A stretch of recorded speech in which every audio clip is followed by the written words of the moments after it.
Item ಯಾವುದೇ ಇರಲಿ try ಮಾಡಿ ಆಚಿ ಚಿಕನ್ ಮಸಾಲಾ. ಆಚಿ ಚಿಕನ್ ಮಸಾಲಾ.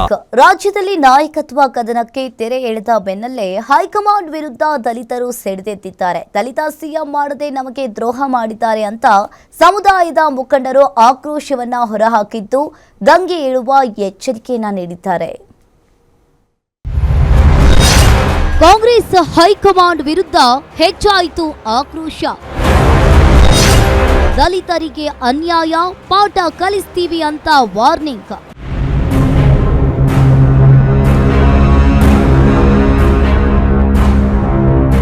ರಾಜ್ಯದಲ್ಲಿ ಸಿಎಂ ಸ್ಥಾನಕ್ಕೆ ಸಿದ್ದರಾಮಯ್ಯ ರಾಜೀನಾಮೆ ನೀಡಿದ ಬೆನ್ನಲ್ಲೇ ದಲಿತ ಸಮುದಾಯ ಸಿಡಿದೆದ್ದಿದೆ. ಸಿದ್ದರಾಮಯ್ಯ ಕೆಳಗಿಳಿದ್ರೆ ಮುಂದಿನ ಮುಖ್ಯಮಂತ್ರಿ ದಲಿತರಾಗಬೇಕು ಅನ್ನೋ ಕೂಗು ನಿರಂತರವಾಗಿ ಕೇಳಿ ಬಂದಿದ್ದು, ಆದ್ರೀಗ ಎಲ್ಲ ಉಲ್ಟಾ ಆಗಿದೆ. ಆದ್ರಿಂದ ದಲಿತ ಸಂಘಟನೆಗಳು ಕಾಂಗ್ರೆಸ್ ಹೈಕಮಾಂಡ್ ವಿರುದ್ಧ ಸಿಡಿದೆದ್ದಿದ್ದಾರೆ. ಪ್ರಮುಖವಾಗಿ ದಲಿತ ಸಿಎಂ ರೇಸ್ನಲ್ಲಿ ಪರಮೇಶ್ವರ್, ಮಹದೇವಪ್ಪ, ಸತೀಶ್ ಜಾರಕಿಹೊಳಿ ಹಾಗೂ ಕೆಎಚ್ ಮುನಿಯಪ್ಪ ಹೆಸರು ಜೋರಾಗಿ ಕೇಳಿ ಬಂದಿತ್ತು.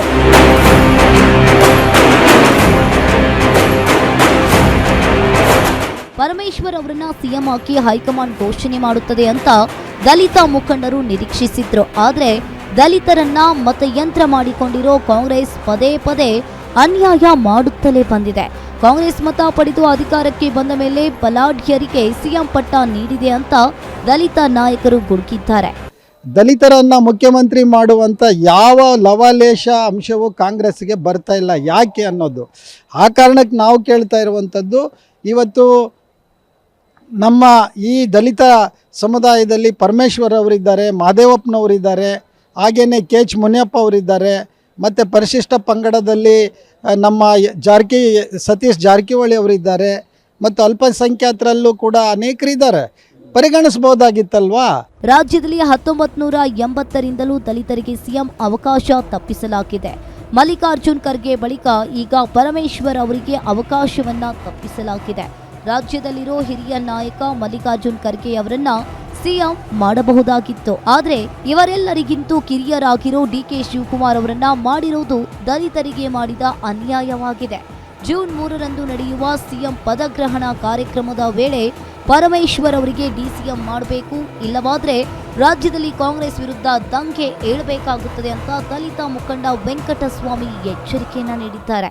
ಈಗ ನಾವು ತೀರ್ಮಾನ ಮಾಡ್ತಾ ಇದ್ವಿ, ಇನ್ನು ಮೇಲೆ ಕಾಂಗ್ರೆಸ್ ಪಕ್ಷಕ್ಕೆ ದಲಿತ ಜನಾಂಗ ಯಾವುದೇ ಕಾರಣಕ್ಕೂ ಮತ ಬ್ಯಾಂಕ್ ಆಗಿ ಉಳಿಬಾರ್ದು.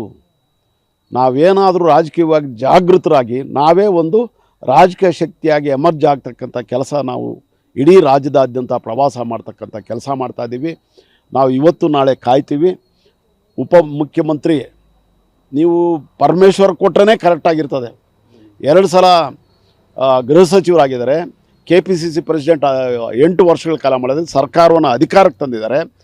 ಇಂಥ ಬುದ್ಧಿವಂತರನ್ನು, ಇಂಥ ಸಮರ್ಥ ನಾಯಕರನ್ನು ತುಳಿತಕ್ಕಂಥ ಕೆಲಸ ಮಾಡಿದ್ರೆ ನಾಳೆ ದಲಿತ ಜನಾಂಗ ಏನು ನಿಮ್ಮನ್ನು ಪ್ರಶ್ನೆ ಮಾಡುತ್ತೆ ಅಂತ ನಾವು ಹೇಳೋಕ್ಕಾಗಲ್ಲ. ಒಟ್ಟಾರೆ ಪಕ್ಷಕ್ಕೆ ಹಲವು ವರ್ಷಗಳಿಂದ ದುಡಿದ ದಲಿತ ನಾಯಕರಿಗೆ ಅನ್ಯಾಯವನ್ನ ಮಾಡಲಾಗ್ತಾ ಇದೆ ಅಂತ ದಲಿತ ಸಮುದಾಯ ಆಕ್ರೋಶವನ್ನ ವ್ಯಕ್ತಪಡಿಸಿದೆ. ಇದು ಮುಂದಿನ ದಿನಗಳಲ್ಲಿ ಯಾವ ಸ್ವರೂಪವನ್ನ ಪಡೆಯುತ್ತೆ ಅನ್ನೋದನ್ನ ಕಾದು ನೋಡಬೇಕಿದೆ. Durgesh Nayak, political bureau, guarantee news, Bengaluru.